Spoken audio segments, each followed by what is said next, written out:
सैयदा आयशा सिद्दीक़ा कहती हैं ज़माना सो जाता और मेरे रसूल मुसल्ला बिछा के खड़े हो जाते। ओ यार, खेती बाड़ी करके नहीं, मेहनत मजदूरी करके नहीं। जनाब आयशा कहती हैं मैं ये भी देखती कि हुजूर एक आयत शुरू करते तो सारी रात उसी को पढ़ते और मेरी नज़र जाती तो कदम मुबारक पे वरम आ जाता। यार नमाज पढ़ पढ़ के, इतनी मुशक्कत करके, इतनी जद्दोजहद करके वरम आ गया। यार सुल्ला इतनी मेहनत क्यों करते हो? फरमाया फला अकून अब्दन शुकूरा, क्या मैं अपने रब का शुक्रगुजार बंदा ना बनूं?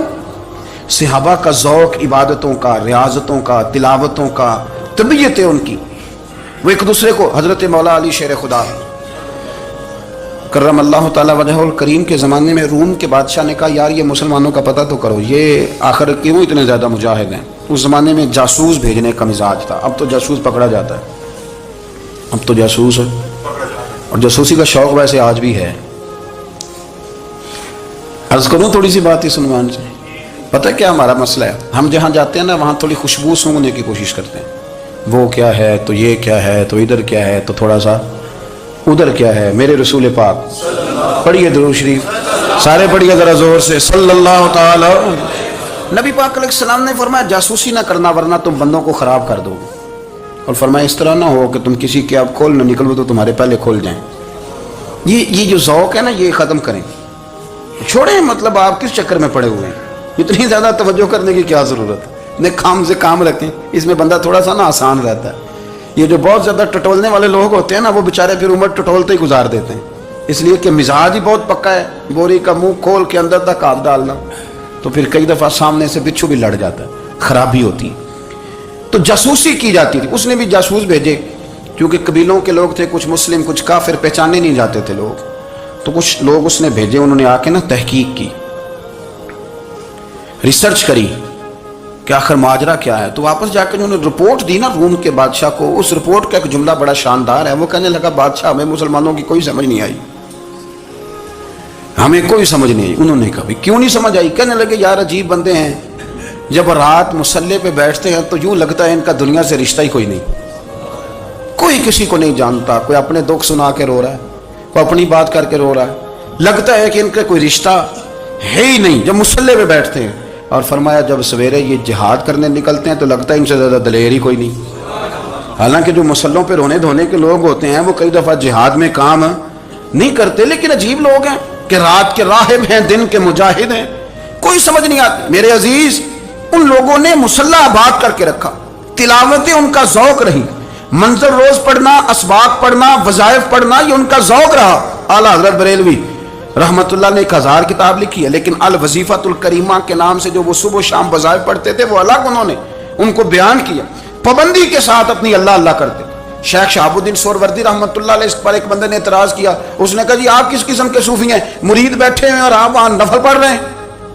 ये भी बड़ा मसला होता है ना, जो बंदा मिलने आता है वो अपने टाइम के हिसाब से आता है, और फिर उसका ये भी ख्याल होता है कि पीर साहब जो हैं वो चूँकि दरवेश हैं तो ना उन्हें रोटी खानी चाहिए ना सोना चाहिए, चूँकि वो दरवेश हैं, और हम चूँकि दरवेशों के मानने वाले हैं, लिहाजा हमारा ये तरीका होना चाहिए कि जैसे हम कहें दरवेश वैसे ही कर जाए। हालांकि इसको आप दरवेश कहेंगे, आप उसकी मानेंगे, आप मनवाएंगे नहीं, तो हमारा मिजाज होता है। शेख शहाबुद्दीन पर लोगों ने एतराज़ की, हुजूर लोग मिलने आए हैं, ज़ियारत करने आए हैं, ये बंदे दुआ कराने आए हैं, अल्लाह अल्लाह कराने आए, और आप नफल पढ़ रहे हैं, क्या जुमला है, क्या हुस्न है, क्या खूबसूरती है। फरमाने लगे रब रसूल से मांगने के लिए मुसल्ला बिछाया है, अगर वहां से मांगूंगा नहीं तो तुम्हें दूंगा क्या? पहले मुझे कुछ ले तो लेने दो, अगर मेरे पल्ले कुछ है होगी तो आगे दूंगा ना। तो मैं मांगने गया था कि या अल्लाह दे, तेरे बंदे लेने आए हैं, दे, तो मैं कुछ लूंगा तो आगे दूंगा ना। लेकिन हमारा ये स्टेटस, ये मिजाज, ये शऊर नहीं है। गप्पें, कहानियां, दास्ताने, गुफ्तगू, खिताबत, वाज, क्या बात। ये है आपका जस्सी, जिसकी किस्मत में लिखी थी एक ही कहानी, हंसने। क्या बात।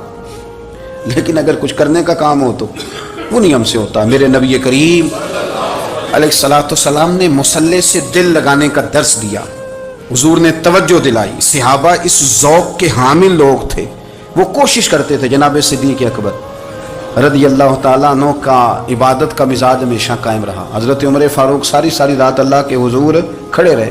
हज़रत उस्मान गनी रज़ी अल्लाह ताला अन्हु इशा की नमाज पढ़ के 2 रकतों की नीयत बांधते थे, 15 सिपारे पहली रकत में पढ़ देते थे। اور 15 سپارے قرآن مجید کے دوسری رکعت میں پڑھ دیتے تھے. آپ نے نا حضرت عمر فاروق کے وصال کے بعد ان کی ایک بیوہ سے نکاح کیا,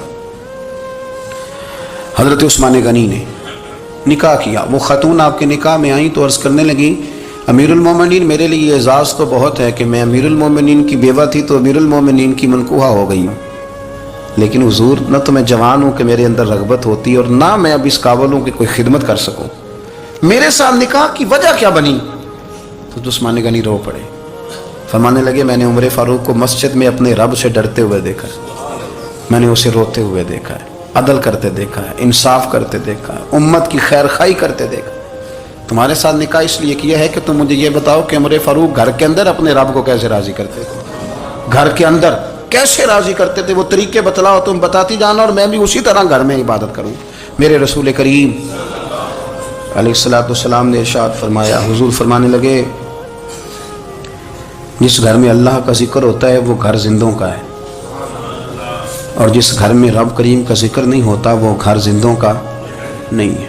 گھر نا ہم نا کتابوں میں پڑھتے ہیں کہ ایک بزرگ کہتے ہیں, حضرت فضیل بن ایاز کہتے ہیں کہ میں ایک گلی سے گزر رہا تھا تو گھر کے اندر کسی قاری صاحب نے قرآن کی آیت پڑھ دی, ولی من خاف مقام ربہ جنتان.